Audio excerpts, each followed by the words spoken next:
Hello, love. Welcome home to Eden. This is Eve Christoph, your Love Life Muse. Stick with me for the hottest news and subscribe to this channel to get somewhere new. So she won't move in with you. She doesn't want you to move in with her. Why? Why? You love her. She loves you. Why? Well, I was watching a young couple going through this recently. This is what it looks like. Guy comes into girl's life. Guy wants to show her how amazing he is. And so he, like the moose on the mountaintop, makes those loud sounds. I am amazing. And he toots his abilities and he expresses all the things he can do for her. And because he wants her to fall in love with him, he wants her to realize what a great guy he is. Now, this is kind of like male show-off stuff, which we don't want to put it down because it works. In the beginning, it works. It differentiates him from the other guys. It gets him attention. It often works. But it does not work over time if that's what he keeps doing. So he's thinking, I got to keep this up. I got to toot louder. I got to tell more stories. I got to give more of who I am. And I watched this young couple, and the young gentleman is filling up the time and space with his stories and his reality and his thoughts and his needs. And he's also like, when he focuses on her, it's all about him helping her. It's really about him helping her so that he can be a hero. So she's getting exhausted. She is getting worn down, really worn down. So the feminine, yes, the peacock has his beautiful plumes, but really what the masculine does for the feminine after his plumes have won him the babe is the masculine holds space for the feminine to feel, to flow, to express, to share, to have someone to tell her stories to be emotional with. Okay, now, if the masculine, if the boy in the story is telling all the stories, is filling up the air with his intensity and his feelings and his thoughts and his loud sounds about when he goes, tries to put in his contact lenses or whatever, what happens to the feminine is that she becomes the masculine. She's holding space for his flow, for his stories, for his emotions.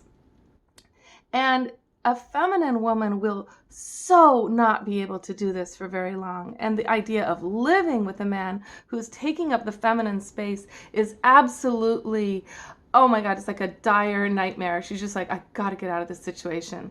Because she's got to fill up again. She's feminine and she's having to be masculine when she's around him. Oh my goodness. You didn't know that, right? You were like, I was just showing off. I was just being a guy. I wanted to show her how great it was. Now, this is the question for you.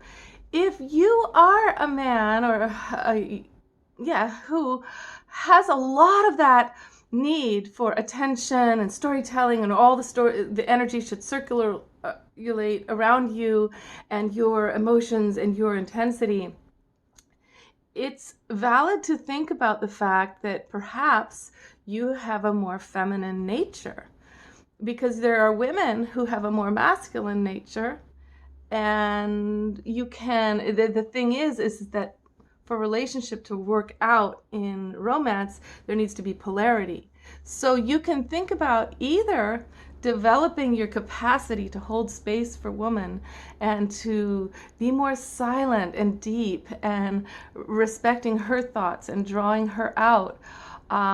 Or you can make sure you're with a more masculine woman. And I don't mean how she looks. I'm talking about, the most feminine looking woman can be the most militant, linear, boxy person, and very masculine within, and happy to hear your stories and be in the silence a lot herself, because she's more masculine within. Or you can think about, well, you could also be with another man, a gay man, because when you look at the gay men who, they're gorgeous. A lot of times they're gorgeous. Well, why is that? Because one or the other of them is so beautiful that he wants to be worshipped. And with women, it just doesn't work. The feminine flow needs to be worshipped. She needs to be adored. She needs the attention to flow towards her and around her so she can bloom and she can like be that rose for him. So for really some gorgeous guys who have a feminine essence want to have that attention circulating around themselves, especially in the bedroom. And it would be better for you to either be with a masculine woman or a gay man. And then you can just be that way. You can be the feminine who wants all that attention and all that. But for you who maybe you really are heterosexual and you want to learn about woman energy and how to please her, and you do worship the feminine, and you are really turned on by female energy. It's a process to just learn how to relax, okay? So that stereotype of the strong, dark, handsome, silent guy who's such a turn on to women and who's often depicted as Latin or African, well, there's a reason for that stereotype, because if you grow up in a matriarchal household like many Latinos do, and many African American men and African men grow up in these matriarchal households, they get to see firsthand what it does to the family to serve the feminine. When mama's happy, everybody's really happy. And what does it mean to really make mama happy? Well, they get to see it firsthand because they see their fathers pleasuring the feminine as a way of life. And we in America, we don't see this. White culture can be very dismissive of the feminine, completely unaware of the difference between masculine and feminine energy. So you can cultivate this awareness, though, and you can learn from the masters. So the first thing to do is just shut your mouth. Be quiet. Okay. And breathe into receptivity. Here is the paradox. The masculine receives the feminine, okay, in this way of listening and holding space for her. She wants to be able to give. The really feminine woman, she wants to shower you.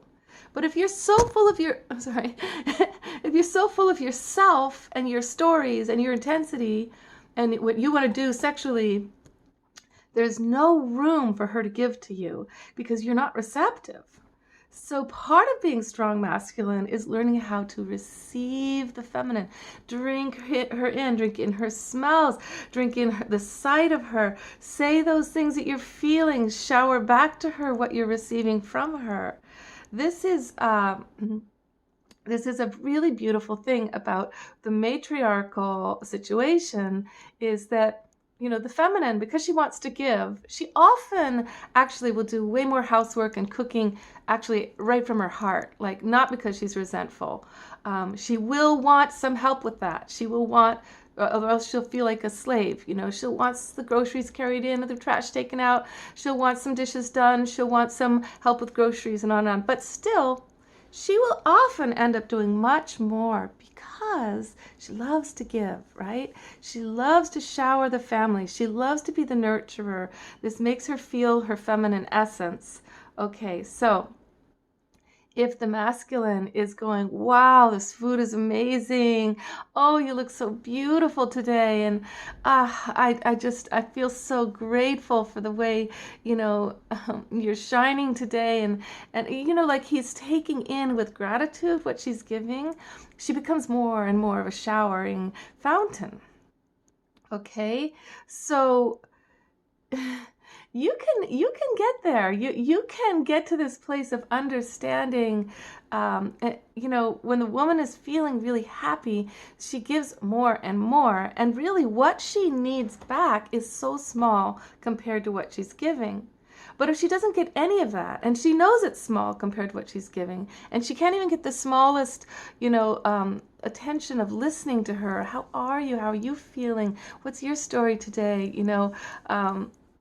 Then she'll feel so ragged, and she'll feel so unable to refill herself, and she'll feel like what she has on her hands with you is either a child, she's put into the mother, the therapist, the sister, because you push her into the masculine and the roles of service when you are constantly talking, constantly about yourself, constantly showing off, and even if your stories are great, even if your stories are all designed for her to show that you agree with her and that you're interested in her thoughts, just listen.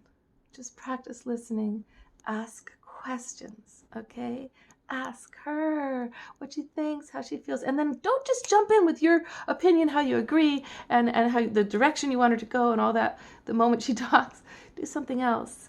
When you hear her story, listen more and ask more questions, and maybe tell her how it makes you feel when you hear her talk like that, and ask her, is there anything you can do that she would like.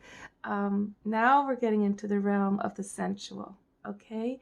Because part of getting there to the place of her beginning to open sensually and physically is that first there needed to be space for her mind and her spirit to being not just included, but really opened up. Because remember, she's a woman, so all day long she's listening to other people. All day long she's already in the role of holding space in a masculine way for others. Let her be your feminine rose, okay?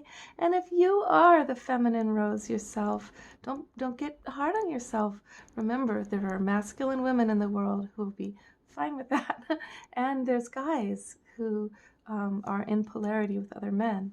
And the path of being a gay man is also a beautiful path, much more difficult because of society. But besides that, is you just need to be true to yourself and love yourself and give yourself the grace to learn, okay? And expand what you thought you were here, how your love had to flow, okay? What you thought your limits were. Because I bet you learn from this about this whole feminine thing and how to really hold space for somebody else. It will also teach you what you need when you are in your feminine and you need somebody to hold space for you.